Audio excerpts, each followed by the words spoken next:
This is the local queen of the olive trees. And so there's a lot of queens in Spain and stuff, so this one, they're always dressed in blue, and I wrote a poem called Queen Blue. And as you can see, she's in kind of a blue palace here, and she's riding on the moon, and she's got all the cherubs elevating her up. And so the poem goes like this. It goes: Queen Blue floats in lunar dew, a dangling babe at her breast. She is well received in her galactic nest. Flying above and below, sail winged cherubs' heads. Let's swoop to elevate Our Lady to Her Royal Highness. Queen Blue floats in lunar dew, a dangling babe at her breast. She's well received in her galactic nest. Flying above and below, sailing cherubs' heads. Let's swoop to elevate Our Lady to the Royal Highness. Whenever I write, and I think people say, you should write to clear your mind, and get all the bad things out. But all I write are just rhymes. And they don't necessarily make sense all the time. What's your favorite rhyme? What's my favorite rhyme? What a great question. Good Lord.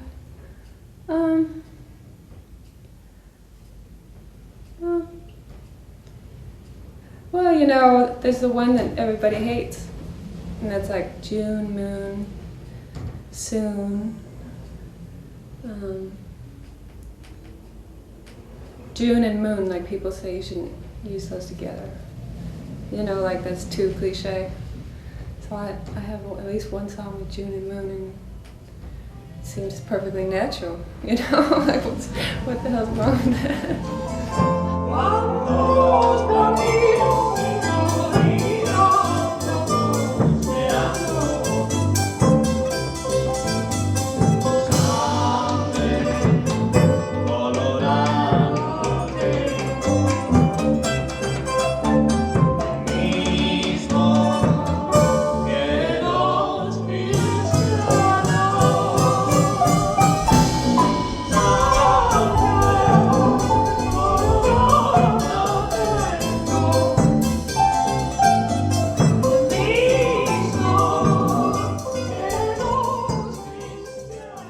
Teacher, she told me that a harp has like a lifespan where it goes into its prime, like middle age, about the same time, like it's like 80, 90 years old of life.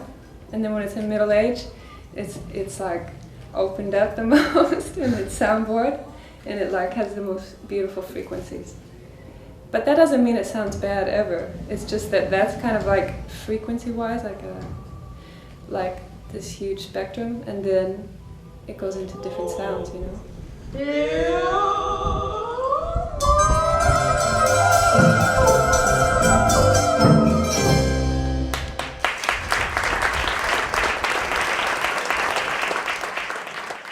Yeah, actually, like this guitar I don't even like that much because it's too new. It's like 4 years old, and it just doesn't have any, it's kind of boring sounding. But I use it, because I gotta break it in. If I don't break it in, it will never sound good.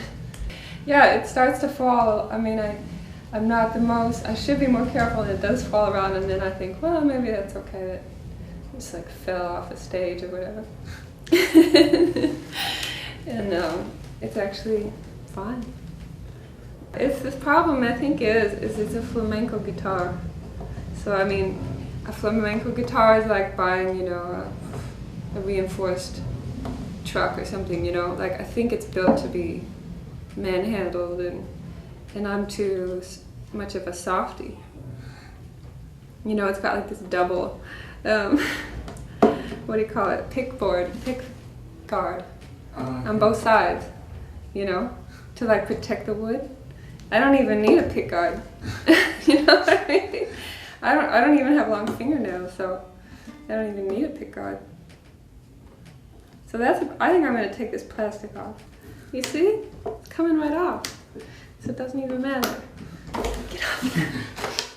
Kind of smells like bad. Glue or something. Oh no. It's got all the way across. Can you believe it? This could have been on there 100 years. Jesus Christ. Whoa. Get out of here. Oh, it sounds much better already. No, it really does. I think this is like the sweet spot. Okay, so this is a new chapter in the life of this guitar.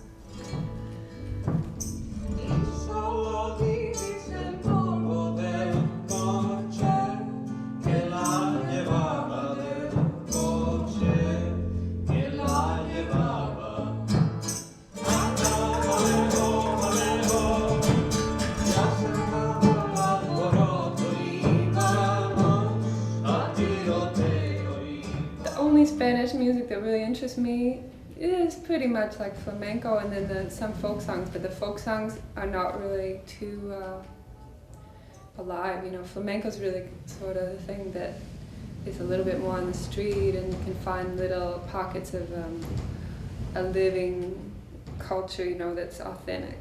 So, but that's something that I truly think you almost have to be born into to sing, you know, because you just have to have such a with no thinking at all, you handle the language and all the jokes and all the weird scales, and there's no academics, you know what I mean? It's with your family all the time, and that's so beautiful, you know.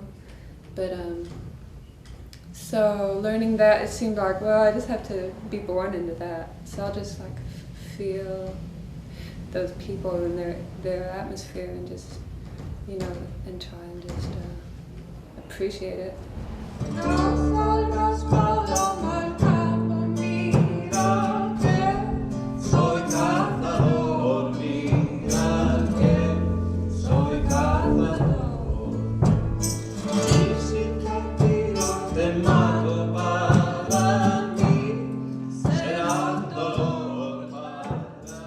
I think if you have a sincere passion and you just are totally synchronized with what is behind that music, then you can have a chance, you know, to make something, involve yourself in a real way. And then even a cool thing too is sometimes cultures, like good rich things start to fade away because the very people that, you know, are born into that are get bored and they just forget, you know, or they just don't do that. So then someone from the outside can come in and say, wow, this is great. And then everybody's like, hey, what are you doing? It's not music. I want to sing that. Like, okay, well, good. You know, so that's possible too. You know, not trying to teach anything, but just like, I enjoy this and it just feels good, and then sometimes that's what, you know, that's what you call like when there's variety in nature, then it stimulates in the nature when it's not all inbred and stuff. So that can be the good part of leaving your culture, is everybody wants to see through your eyes the newness and the goodness of what you're experiencing, because they're blind to it. So that's cool.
Nice.